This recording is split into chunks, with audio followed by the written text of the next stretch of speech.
Jessica is perfect. Perfect hair, perfect smile, perfect laugh, perfect personality. We get each other. I sacrifice by listening to her talk about beauty YouTubers because she tolerates my own rants about, well, everything. We met when her boyfriend stood her up for breakfast on her birthday. I took advantage of that situation and somehow managed to be charismatic enough to have breakfast with me instead. She complained a little about her current boyfriend before I convinced her to talk about herself instead. It was her birthday after all. Breakfast lasted 2 hours. After that, we went out to the pier and walked for a couple more hours. She didn't have the best luck with guys, she told me. This wasn't the first birthday she'd been stood up. I sympathized with her, and she was grateful for someone to rant to. When it was time to say goodbye, neither of us wanted to leave. But her boyfriend had been calling her non-stop and blowing up her phone with voicemails. She thanked me for a happy birthday with a hug, and we parted ways. I put my number in her phone, just in case she needed a friend. She needed me less than a week later, and that meeting made us more than friends. She never ended up breaking up with her boyfriend. She told me repeatedly that she would when the timing was right. I ended up not caring. I had her, and she wanted me. Her current boyfriend was just a speed bump on the way to our future. We stole our secret moments for over 2 months. It was the best relationship I had ever been in. Every moment mattered because they had to be planned so carefully. Every clandestine meeting was full of emotion. There were a couple of times when we almost got caught. Her boyfriend once showed up to her apartment unannounced while I was there. My hasty escape out the window was barely successful. Another time, we almost ran into a couple of his friends on the street. I took the initiative to hide first. She didn't even see them at first, but I recognized them from his social media. I became very vigilant after that. Every meetup, every message, and every date became a risk. I had weighed the odds and done the math. If her boyfriend found out, it would boil down to an ultimatum. Me or him. She would have to choose. I knew that we were good for each other. In fact, we were the best together. But I was worried that her guilt would convince her of the wrong decision. There's something about guilt that convinces you that you've made a mistake, even when the mistake is a far better decision. So my vigilance was dialed up to an 11. When I was at her apartment, I scrubbed down every cup I used, dried it, and put it right back in the cupboard. If I moved a magazine of her boyfriend's that interested me, I would take care to put it back in the exact position, down to the centimeter. We had lots of common interests, so I was extremely cautious with this aspect of the deception. If we snuggled on the couch together, I made sure to fluff the cushions on my way out before he came home.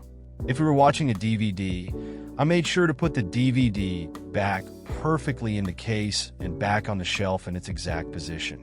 I outright refused to watch Netflix together because of the digital trail it left for him to discover, especially since she used his account. I didn't want to sign in on mine and have it be left there accidentally. Whenever we were together, I didn't let us go to my place. If her boyfriend ever got suspicious and asked for a picture of where she was, it wouldn't be easy to quickly fake it. If we were out in public, I was constantly on the lookout for the faces of her boyfriend's friends, who I had discovered through social media. I started recommending places her current boyfriend hadn't taken her to before or talked about or posted about online. It was utterly exhausting, but Jessica was worth it. I didn't want to lose her to an emotion-driven ultimatum. She was annoyed with my caution, but didn't voice her objections often. I was honestly surprised she wasn't being as vigilant as I was. She was cheating on her boyfriend with me. Didn't she want to hide it from him? Then again, if the boyfriend found out, it was the next step towards us not having to hide anymore. That pesky, looming ultimatum was what kept me working so hard to hide us. Jessica sat me down once to ask why I was being so overly cautious. I told her that I wanted to stay together, and I was just making sure that could happen. She didn't fully understand. We hugged anyway, and she promised not to pester me about my habits. I think that's when things started to go downhill. Assurances were nice, but her actions spoke louder. She changed after that night. It was no longer the Jessica I knew. After a couple weeks of watching her behavior, I determined that she might be falling back in love with her boyfriend, and I wouldn't lose her due to an ultimatum. No, I was losing her due to myself. I stopped being obvious about my cover-ups. I still did them, but discreetly. She barely registered it. Her brain was off somewhere else, with someone else. I didn't want to spy on her. I knew the passcode to her phone and computer just like she knew mine, but snooping through her things would have been beyond the pale for me. So, I started following her boyfriend on his days off. I knew where he worked and what he did. That was boring to watch, but watching him while he was with my girl would tell me what I wanted to know, except it didn't. They were both lovey-dovey with each other. That should have been important information, except I had no way to know if she was acting or genuine. She looked at him the same way she looked at me, and that bothered me. Did she mean it when she assured me she wanted to leave him? It had been a while since our last conversation about that. Did she actually feel what she said when she looked at me like that? Between her boyfriend and I, who was she acting to and who was she being genuine to? Before I could talk to Jessica and open that can of worms, I needed more info. If I could get dirt on her boyfriend, I could taint his reputation. It would be my backup plan. I followed him every day after work and on weekends for 2 whole weeks. I didn't lose him once, I got lucky. I was with him every step of his day, except when he was with Jessica. I told her I was extremely busy at work, so I could focus. I didn't want the dreaded but necessary conversation coming up without my ammunition ready. His days were mundane. Work home, microwave dinners, and Netflix all night with his phone in his hands. Exactly the kind of life I had when I wasn't with Jessica. It was an awakening to see someone else live the same as me. My life needed some changes if I wanted to get the most out of it. If Jessica saw this guy, she'd think he was a loser going nowhere. His work was a dead end too. He would never become anything. His dead-end potential was the ammunition I settled on. Sure, my life was similar, but I was confident I could spin my situation differently. I was a millionaire temporarily down on my luck, and I could paint myself that way to Jessica. The time came for me to break the news. After 2 weeks apart, I asked to come over. She agreed. When I arrived, she knew something was wrong. I wasn't acting the millionaire part very well. My hands wouldn't stop ringing. "Do you still love your boyfriend?" I blurted as we sat on opposite sides of the couch. "What?" she said, completely caught off guard. Maybe I had this all wrong. Too late to turn back. "Logan, are you in love with him again? Why would you even think that, Noah? You've been distant with me the last month. I'm worried, so instead of asking what's on my mind, you just assume I'm in love with my ex?" Ex. She referred to Logan as her ex. That was good. What the hell was I doing? Was I ruining this for nothing? No. I'd seen her. They'd been together in the last week alone, and I'd seen her lovey-dovey eyes. "I've seen the way you look at him. You look at him the way you look at me." Her mouth dropped open as she considered what I said. "I followed you," I admitted quickly. "I haven't seen Logan in months. I haven't even texted Logan in months," she said, fishing her phone out of my pocket and unlocking it before handing it to me. "Go ahead and look." Holding her phone, I was embarrassed. This kind of privacy invasion was exactly what I had intended to avoid, but apparently I had already crossed that line. I looked at her texts. Her mom, me, a few girlfriends, and Logan. His name was far down the list. The last message was the end of an all-caps screaming match. Screaming about how he'd stood her up on her birthday and that it was over. What? I scrolled up further to get more context. They'd broken up exactly a week after her birthday. The same day she called me and wanted to meet. "You never cheated," I blurted, looking up from the screen. "What?" She growled dangerously at the accusation. "You never cheated on Logan with me?" I said, mouth drying up. "Of course not, Noah. What the hell are you talking about?" My brain just stopped. What the hell had I done? And how in the hell did I not remember any of this? "You and Logan have been dating. We've been cheating on him Together, Jessica's lips started to tremble. "No, you're scaring me?" I blinked several times, trying to make sense of things. "If I was in another relationship and hiding you from my real boyfriend," Jessica started, gently taking her phone back. "Why would I keep a picture of us as my phone's background?" Sure enough, it was us. But the image made me jump back and recoil. It was a picture I knew well. It was Logan's picture on his social media. But it wasn't Logan with his arm around Jessica. It was me, Jessica, and I at the pier, not Jessica and Logan. In a panic flurry, I pulled out my own phone. I went to Logan's Facebook account and tapped on his profile. The page loaded to reveal a completely unrelated picture of Logan riding an ATV. "I don't understand," I whispered, pressing the back button. Something caught my eye.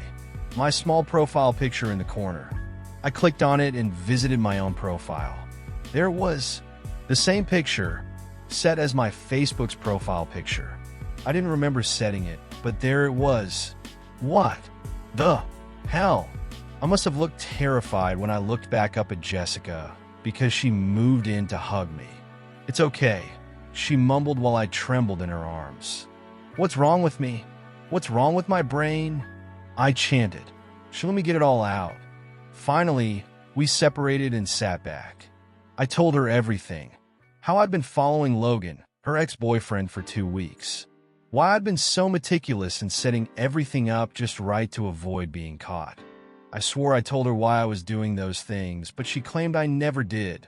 She said I always just acted a little off, and she just accepted me regardless. She was so kind to me. "I think we need to get you some help. I have a friend who can come over and talk this through with you," she assured me. She wanted to help. She still loved me. Jessica said she had something that would help and went to the bathroom. She came back with a little pill, which I swallowed willingly. I hoped it would help with the anxiety. I got tired soon after. She was cooking dinner when I passed out on the couch. When I woke up, I was covered in a blanket. A note on the coffee table told me she was out with a girlfriend, and that food was in the fridge. That was odd, considering the conversation we'd just had. I was too hazy to consider it fully, though. Still feeling too groggy to get up, but trying not go back to sleep, I reached for the TV remote and turned it on. Since I no longer had to hide, I went to Netflix to find something to watch. When the list of names appeared on screen, I hesitated. My name and Jessica's name. Why was my name on the Netflix account? Wasn't it Logan's? Or wait, I thought hard. I didn't remember signing up for Netflix. I had my parents' account I still used. I had no reason to buy it. Still groggy, I sat up and reached into my pocket for my phone. Except it wasn't there. Jessica must have plugged it in before I fell asleep. She's so considerate. I got up and stumbled into the bedroom looking for it. It wasn't on the nightstand or the dresser, but her laptop was sticking out of her backpack. I fished that out and opened it while sitting on the edge of the bed. I knew the password and logged in. Her browser was already open. As I typed in the web address for my bank, it autofilled. When I visited the page, I was already logged in, which was strange because I didn't remember ever using Jessica's laptop for anything more than a quick online search. I clicked through my transactions until I saw Netflix. It was definitely charging my account. Weird. A few transactions down, I saw a payment to a credit card account. The description was vague, but I could tell what kind of credit card it was. My stomach sank. I don't have a credit card. In the browser, I went to the website for that card. It was already logged in. "Hello, Logan," it greeted me. What? My head was fuzzy and spinning. I'd mistaken Logan's name for mine before. Last night's conversation proved that, right? I focused my eyes and really looked at the letters. It definitely said Logan. The list of transactions below listed several purchases. The only money being put onto the card to negate the negative balance was from a bank account.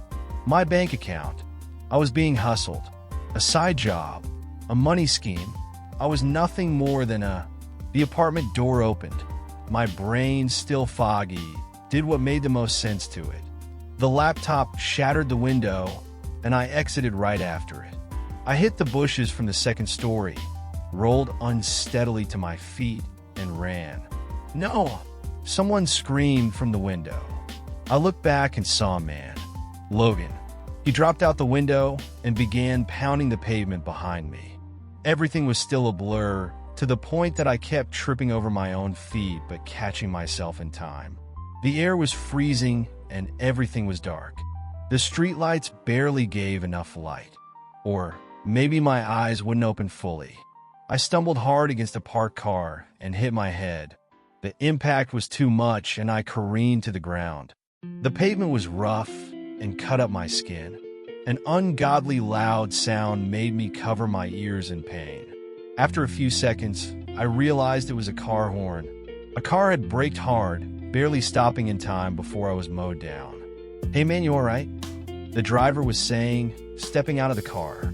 It's okay. Logan rushed breathlessly. "He's with me. He's too drunk this time. Come on, Noah." I felt myself begin to be picked up off the pavement. "No." I managed to whimper. "Are you hurt?" The driver asked. "Yais," I mumbled. "He's fine." Logan rushed. "In." No. I was able to howl. "Maybe we should call an ambulance," the driver suggested, pulling out a phone. Logan groaned, exasperated. "He's fine," he growled.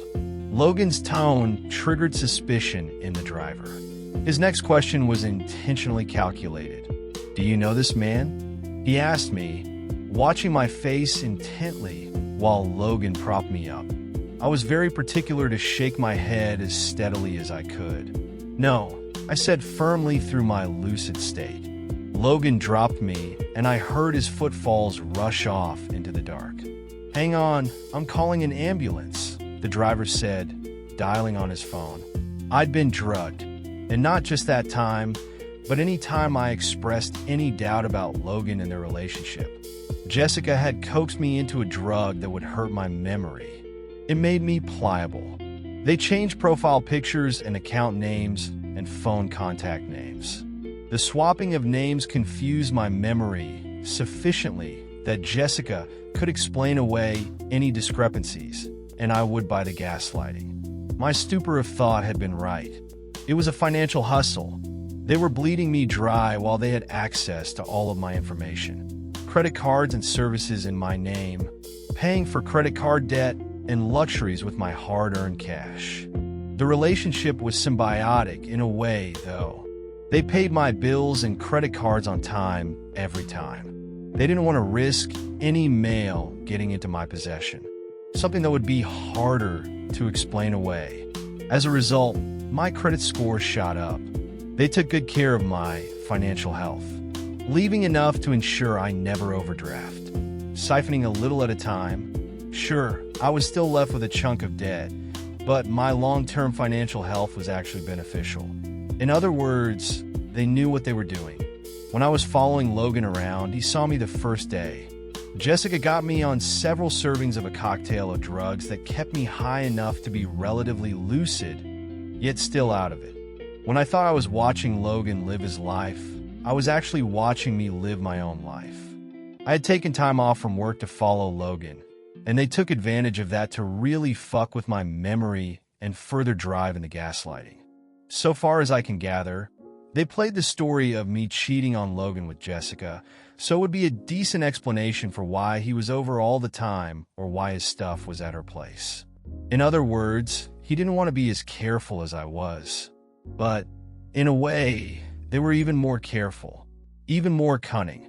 When I confronted Jessica, her plan was probably to convince me that I was wrong about it all, so I would continue to doubt my memory.